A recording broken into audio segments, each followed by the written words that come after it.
All right, hello everybody, and welcome back to another episode of the Wealth Building for Dummies podcast. I'm dummy number one. We've got dummy number two, Dummy Reggie number Matthew, two. with us. Awesome. Thank you guys for tuning in. Where we are just trying to keep wealth building as simple as possible. If it's simple, it's obtainable, and that's what we believe in. Today, what we're going to talk about is really how to. Here's the thing. We're all gonna make $1 million throughout our lifetime, right? If you're making $50,000, give yourself 20 years of working and you would have earned $1 million, right? If you're making $100,000 a year, you're gonna make a cumulative amount of $1 million a year. If you're making 200,000, it's gonna take you $5. $5. It's gonna take you 5 years to accumulate that. So with this episode, what we're gonna talk about is it's not necessarily how much you earn, but how much you keep when you're working, when you're saving money, when you're growing money and trying to build wealth. I've talked to a lot of people that are making $250,000 a year, but they don't have much saved to show for it. Vice versa, I've talked to some families and some people that are making $60,000 a year and they're getting close to retirement and they've got over $1 million saved up because they've been really, really good savers. So it just comes down to really, a few main points and a few main topics. Number one, it's not about how much you earn, it's about how much you keep. And then number two, making sure that you're investing into assets and not liabilities. So, Renji, break down for us what the difference between an asset and a liability is, and we'll go into that first. Yeah, so an asset can be anything that's bringing you money, right? It could be anything that's bringing cash flow. So, for example, if you have a rental property and it's making passive income, that's an asset. Uh, Liabilities could be anything that's taking money out of your pocket. So Yeah. what's coming into your pocket and what's coming out of your pocket. So if you have a boat and you're spending money on that every month for gas, repairs, all that stuff, that's a liability. So yeah, so what simplest form is whatever's bringing cash into your pocket is an asset. Whatever's taking cash out of your pocket is a liability. And what about stuff that, like, just generally over time appreciates versus depreciates in value? You would say those are, if it Yep. appreciates in value, those are assets. If it depreciates or goes down, those are liabilities, right? Yeah, same Okay. example. If we're talking about the rental property, over time, Mhm. uh, yes, when you look at the stock market or the real estate market, they all go up and down. But with real estate or land or whatever, what you'll see is the downward trajectories are the downward spirals are always going upward, if that makes sense. Like if you hold on to a property, let's say, because one of the things that a lot of people ask is like, hey, is this a good time to buy a house? I'd tell people anytime is a good time to buy a house as long as you're planning to keep it for a long time. Because if you keep a property for at least 10 years, the value that you bought it at, even if you feel like you bought it at more than what the value was, in 10 years, the value of the house is going to be way more than what you bought it for. So if you're able to afford it and keep it for that long, it's going to be worth more. So what does that do for you? It's not only the value has gone up, but if you own a business, it's also a tax benefits and all that stuff.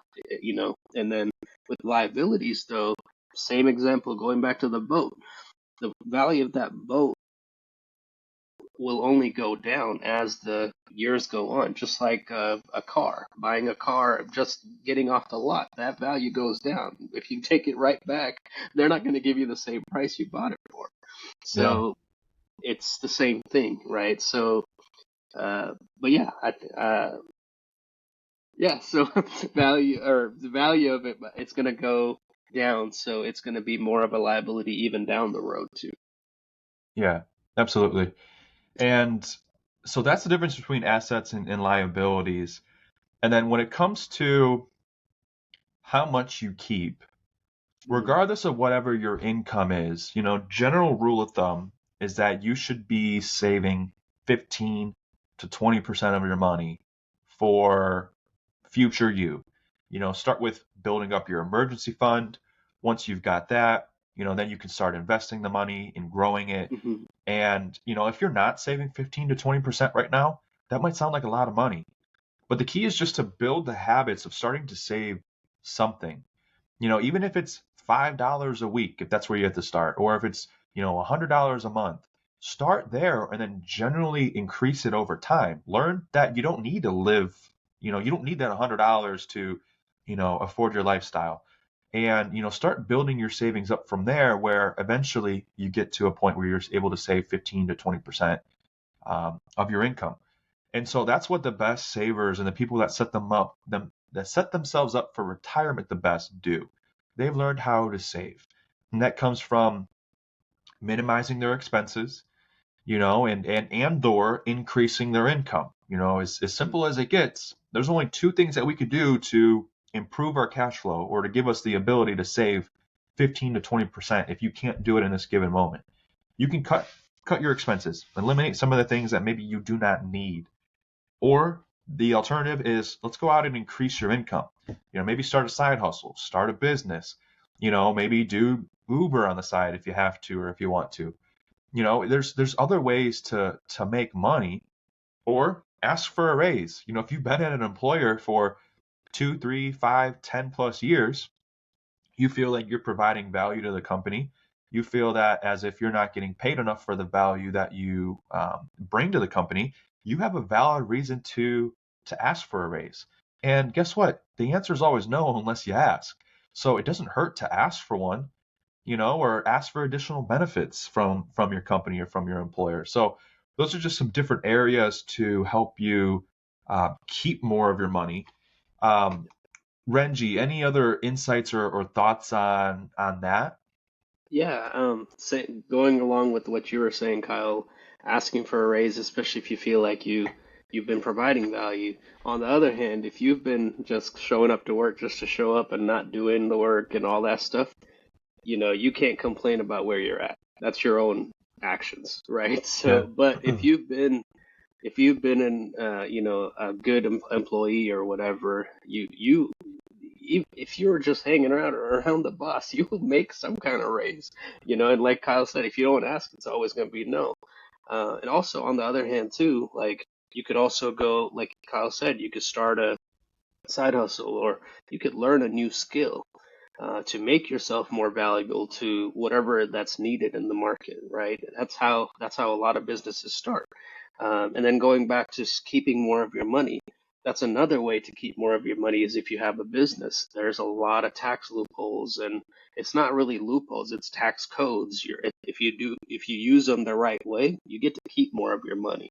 And as a employee, or someone that's working a 9 to 5 or an hourly wage job, you don't have as many tax loopholes that you can use. But as a business owner, there's a lot more. So for someone that's making 100,000 working as an employee and a person that's making 100,000 as a business owner, there's a lot more options for you to write off on taxes as a business owner, so that you can keep more of your money compared to an employee.